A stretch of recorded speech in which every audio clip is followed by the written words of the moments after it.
દોસ્તો, અગર તમારી યુપીએસસી ને જીપીએસસી ક્લાસ 1-2 ની પ્રિલિમ્સ આ વખતે નથી થઈ તો ધ્યાનમાં રાખવાનું છે કે ચક્રવ્યૂહમાં તમે ફસાઈ ગયા કહેવાઓ. ફરીથી ચક્રવ્યૂહમાં ના ફસાઓ એના માટે 7 મુદ્દાને ધ્યાનમાં રાખવાના છે. જેમ કે પહેલો મુદ્દો કે ટાઈમ મેનેજમેન્ટ છે એ ઘણી વખત નથી થતું, જેના કારણે વ્યક્તિ છે એ બધા જ પ્રશ્નોને જોઈ નથી શકતો. બીજું કારણ કે ઘણી વખત એને યોગ્ય માર્ગદર્શન નથી મળ્યું હતું, તેના કારણે કઈ વસ્તુ સ્કીપ કરવી અને કઈ વસ્તુ છે એને અટેમ્પ્ટ કરવી એ નથી સમજી શકતો. ત્રીજી બાબત કે બધા જ વિષયો થોડા થોડા તો આવડવા જોઈએ.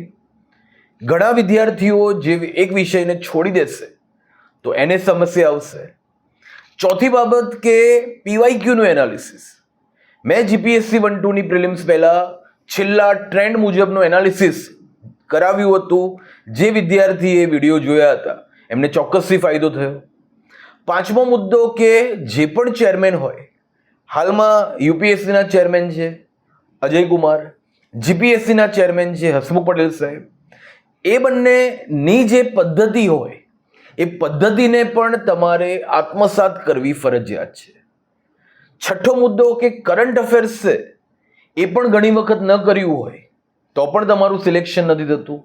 અને સાતમો મુદ્દો કે દરેક વખતે મેક્સિમમ પેપર્સ આપવા ફરજિયાત છે. પ્રિલિમ્સ પાસ કરવા માટે પહેલાં તો ટોપિક વાઇઝ એમસીક્યુ, ત્યારબાદ સબ્જેક્ટ વાઇઝ એમસીક્યુ અને ત્યારબાદ પ્રિલિમ્સ પહેલાં 10 જેટલી ફૂલ લેન્થ મોક ટેસ્ટ આપવી ફરજિયાત છે. તો ફરીથી તમે ચક્રવ્યૂહમાં ના ફસાઓ એ માટે આ 7 મુદ્દાઓને હંમેશા ધ્યાનમાં રાખો, નોટમાં લખીને રાખો અને હંમેશા મગજમાં એને વારંવાર નાખતા રહો. Thank you.